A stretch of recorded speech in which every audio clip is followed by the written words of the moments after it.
Computer Chevron 1 is holding. Chevron 1 is locked in place. Power output at 203%. The first time they built the Stargate, it looked like a giant tire. Everyone on set knew the movie was dead if they couldn't fix it.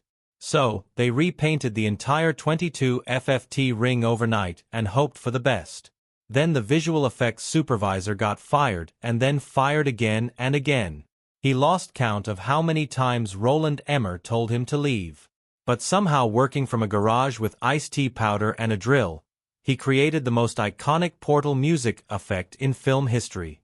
What happened in that garage changed science fiction forever. Kurt Russell kept saying no to Stargate, and for a long time, no one understood why. Music. Turned out he had been reading the wrong script, an early draft that should never have left the writer's music hands. So, every time the offer came back around, he pushed it aside without a second thought. The filmmakers kept trying because they needed his name badly. They were making the movie without a major studio, and foreign buyers cared more about his reputation music than anything written on a page. When he finally saw the real shooting script, everything shifted. He looked up and said, "This isn't so bad." And that small change opened the door for the producers to offer him $7 million, which was a huge piece of a music $55 million budget. His involvement became the movie's anchor. And by the time Stargate opened at number 1 on October 28, 1994 with a $16.6 million weekend, the gamble made perfect sense. But behind the scenes, James Spader was having a completely different experience. He told Entertainment Weekly that the script was awful, and he meant it. He had just come music from respected films and was stuck in a strange career moment where he needed the paycheck even though the material didn't inspire him. The fact that the script felt terrible actually drew him in because he found the badness oddly fascinating. Still, his frustration didn't disappear. He clashed with Roland Emmer and Dean Devlin over the dialogue, pushing back whenever a line felt cheap. While Russell had made peace with being a steady leading man who didn't question every flaw, Spader was music, still wrestling with his standards. Even so, he delivered a performance that helped the film reach $196.6 million worldwide, nearly 4 times its budget. The tension kept building until it reached a boiling point. One day, Spader refused to come out of his trailer. He said the pages needed to be rewritten and he wasn't going anywhere until that happened. Production froze. Crews waited. Money bled away.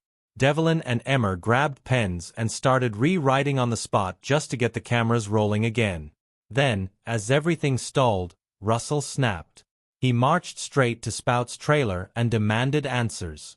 Spur fired back, asking him to admit the obvious. The dialogue is horrible. That moment became legendary because Russell answered with complete honesty. Of course, it's horrible. That's why they pay you $1 million.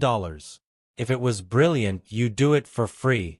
He had accepted the business side of filmmaking in a way Spur simply couldn't. And that single line summed up years of their different experiences. Money mattered more than ever because the entire project was financed independently. Every major studio had rejected Stargate, insisting science fiction was dead. Emmerich and Devlin had to raise all $55 million on their own, which meant every delay was a financial threat. They only found distribution because MGM happened to have an empty slot in their release calendar. Even then, studio executives doubted Emmer's promise to deliver the movie for that amount. They assumed it would cost $100 million.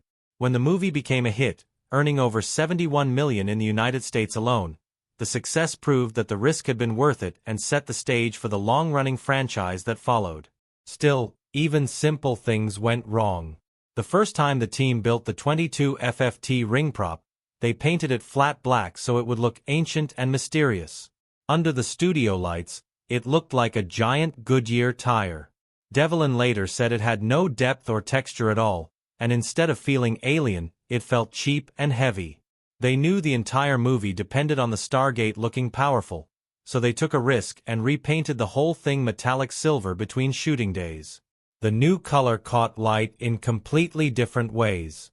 Floodlights, torches, and moonlight bounced across the metal, creating depth that hadn't existed before. Suddenly, the ring shimmered like something ancient and advanced at the same time. That rushed decision became the visual identity of the entire franchise. The silver gate with glowing symbols became a symbol of everything Stargate stood for. And without that shift, the movie might have been laughed out of test screenings. Instead, the portal became iconic, showing up in posters, sequels, television sets, and props that fans still recreate decades later.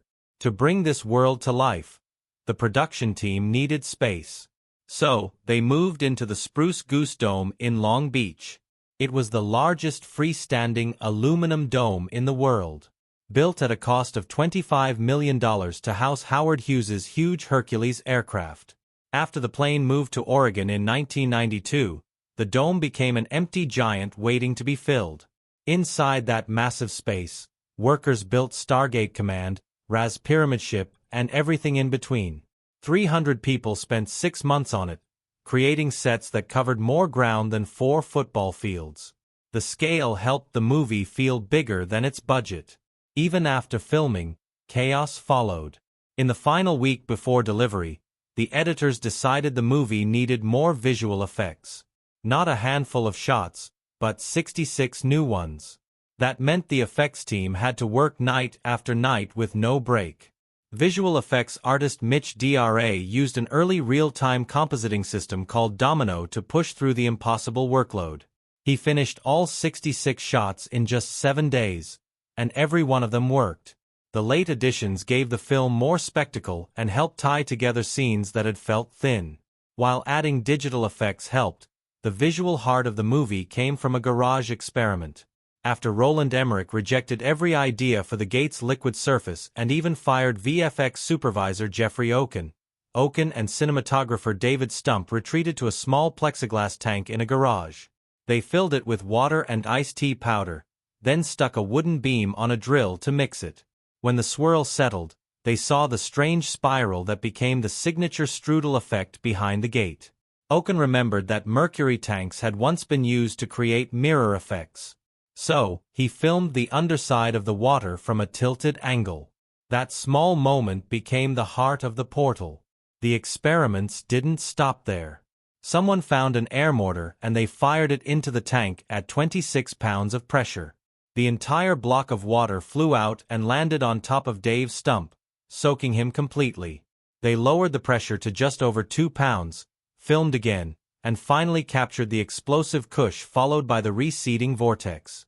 When Oken showed this to Emmerich, expecting to be fired again, the director grinned and said, "This is fantastic." Years later, when the television team for Stargate SG-1 tried to recreate the effect, they didn't know the original pressure settings. Their first test used 50 pounds of pressure. The water shot everywhere, destroyed the setup, and drenched the music equipment. After more trial and error, they finally matched the look, choosing practical water blasts, music, instead of pure CGI because they wanted the effect to feel real. Creating the full Stargate sequence demanded frame-by-frame work. The team shot liquids at high speeds, sometimes at 120 frames per second, then layered the frames by hand. Rendering the journey through the gate took 30 days on the computers available in 1994. When Emmer saw the finished version, he hated it so much that he fired Oken again. Pressure mounted. Tempers rose. Oken and artist Jeff Williams even ended up shouting on the roof before laughing and going back to work. They recomposed existing elements in new color spaces instead of rendering. And that version finally earned Emmerich's approval. The challenges continued on set. 2 cameras had to be positioned at perfect mirror angles for actors walking through the gate. Lasers built into the prop were used to mark where the water plane would be added later. But the lasers came with warnings about eye damage. When Russell heard that looking at them could cause blindness, he refused to walk through until someone proved it was safe. Oken stood in the beam for 5 full seconds to show him it wouldn't hurt. Even after that, Russell still kept his eyes closed while walking forward. Meanwhile, the second camera operator kept adjusting his setup every time. The crew looked away, ruining the mirror angles until the cinematographer finally put a stop to it. The work on those morph shots in Stargate stretched out longer than anyone expected, and music slowly turned into 9 months of frustration for the team. They were supposed to create only 5 shots. Yet, each one kept slipping away from them because nothing behaved the way it should. At first, they trusted brand new off-the-shelf morphing software, thinking it would save time. During early tests, the program fell apart so badly that ears drifted away from faces, music, and floated across the screen. Roland Emmerich watched the tests and kept saying it needed to look mechanical, not smooth, which made things even harder. His demand led the team into a strange idea they called music negative space. They wanted objects to fold into places that should not exist, and the more they explored it, the more impossible it seemed. Motion control rigs took entire nights to set up and could only be used for the first shot of the morning before being torn down again. Eventually, the team gave up on every tool they had bought and wrote their own software from scratch. Even today, Oken admits the morph's music still looks slightly wrong. And somehow that wrongness gives them a strange alien feeling that stays with the viewer. The work on negative space created its own maze. Oken had a background in physics. Yet this idea pushed him to the edge because it went against everything he understood. He struggled to explain it to Emmerich and to the artists who had to bring it to life. They were trying to show objects folding into dimensions that had no rules. Emmerich often sat through demonstrations with a cigarette and said it would never work. But Oken kept trying to make the math of it fit what the film needed. The morphing helmets were not even real 3D models. They were 2D pieces that needed perfect frame-by-frame compositing. The team had to shoot actors with the headdresses, then shoot them again without them, then build layers that wiped away and matched every camera shift. No one had attempted anything like this before 1994, and the technique became one of the earliest steps toward the mechanical morphing style that made Stargate stand out. Those serpent guard helmets added a whole new problem because the actors could not see music through them at all. The helmets were heavy rubber molded over plastic frames, music, and the detailed serpent design covered everything. There were no eye holes and no hidden slits. That turned every action scene into a hazard. Performers had to walk slowly, memorize the ground under them, and trust the crew guiding them into each position. Fans on Reddit later joked about Jaffa marching into walls or stepping off cliffs. And the joke worked because it was close to the truth. The helmets measured about 24 in.